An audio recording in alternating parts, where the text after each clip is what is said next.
Добър ден, дами и господа. Аз съм Стоян Рафаилов. Добър ден и от мен, Траян Борисов. Вие сте със Стоян и Траян ТВ. И днескашното предаване ще е малко по-различно от останалите. Ще представим един наш приятел, който ще гостува в нашето предаване. И вместо ние да отговаряме на въпросите днес, ние ще ги задаваме. На тях ще отговаря Венци Лалчел Тончев. Моля, заповядайте. Аплодисменти.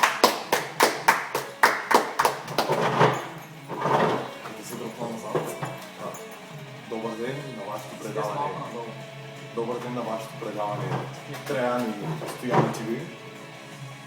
Така, давайте, момчета. Да започнем с нашите въпроси. Но преди всичко, представени ли се с няколко думи? Казвам се Венцислав Тончев, на 15 години от мен. Като характер съм много боен, човек на изкуството, както ме наричат приятел по български. Занимавам се с музика от 7 години. Свиря на китара и на барабани, но в нашата група рап свиря солна китара. Какво може да ни кажеш за вашата група? Нашата група Какъв е... стил е и... Да. Свирим мелодик death metal. Опитваме се да правим авторски парчета и скоро време ще запишем нов албум, който сигурно лято ще бъде издаден. С какво можеш да характеризираш своя стил на свирене и като цяло за своето творение? Кое те вдъхновява? Вдъхновяват ме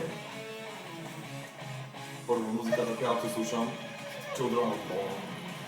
Те са ми основното вдъхновение, както и техния основен китарист Рекс Лайфо, от който можеш много неща да се научат. И така. Един мой въпрос, който искам да задам към теб е: кога разбра, че нещо не е наред с теб? Всъщност това е първият въпрос в нашия сценарий към теб. Кога разбра, че нещо не е наред с теб? Още преди да се родя, когато бях при баща ми. Да. Тогава разбрах, че не съм добре. Преди да се родиш. Правих ми куши с другите сперматозиди и все аз ги изпреварвах по 2 пъти. И затова съм родил такъв бръзник. Затова е така ще съм. Всичко е в кръга на шегата, дами и господа, уважаеми зрители. Третият нашия въпрос към теб е: как задоволяваш своя сексуален глад?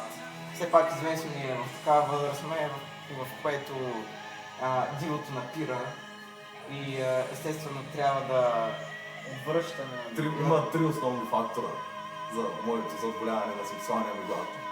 Секс и само секс. Така, да запитаме. С кои членове на обществото практикуваш своите сексуални контакти? Все пак известно в 21 век света се променя, хората стават транссексуални, метросексуални, Хомосексуалисти. имаме ти към коя група принадлежиш? Аз съм към хетеросексуални. Само с момичета, подрастващи, девици, девственици и недевственици. Така, как се Да разбираме ли, че след навършване на своята зряла възраст или вече в твоя напълно съзнателен живот, който предполагам, ще настъпи след 30 години, да настъпна да... Вярваме ли, че е на път да се роди един нов педофил от теб?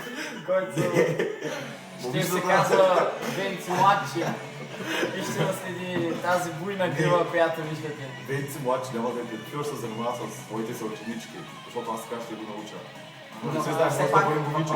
въпросът не беше към Венци младши, а към към Венци старши. Дали той ще остане и ще спада по девица, по девственици.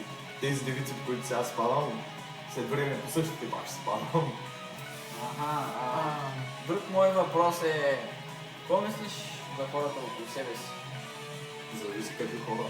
Приятели или неприятели. За абсолютно цялото ти обкръжение. Разкажи ми за двете. За приятелите имам няколко основни приятели, които са ми само те. Двамата стоят тук пред мен.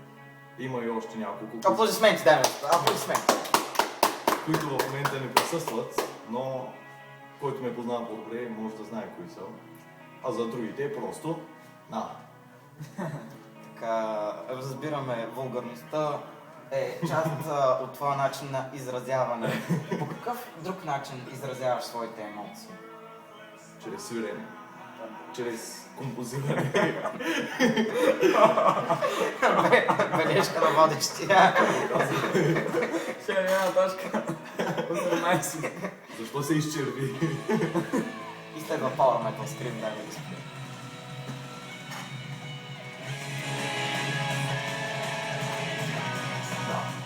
Така, това е на нова част от нашето предаване.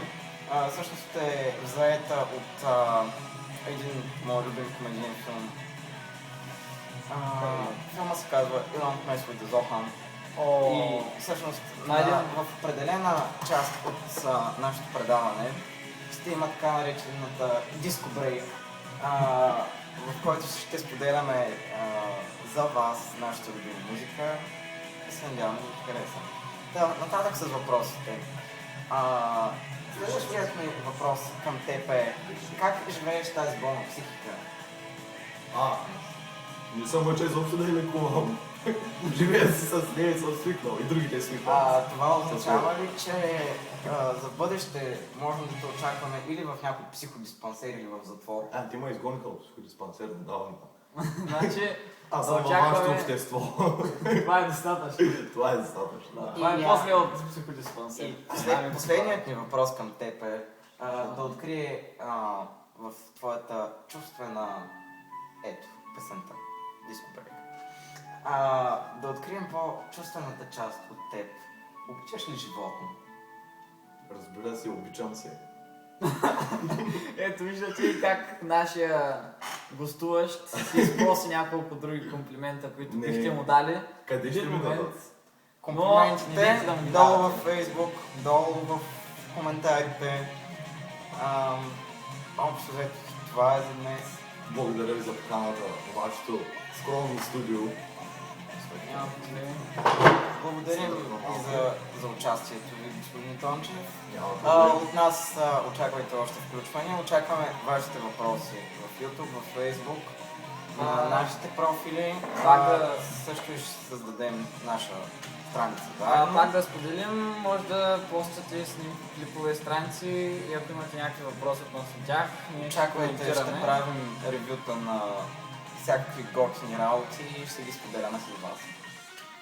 Това беше от нас за днес. Благодарим ви.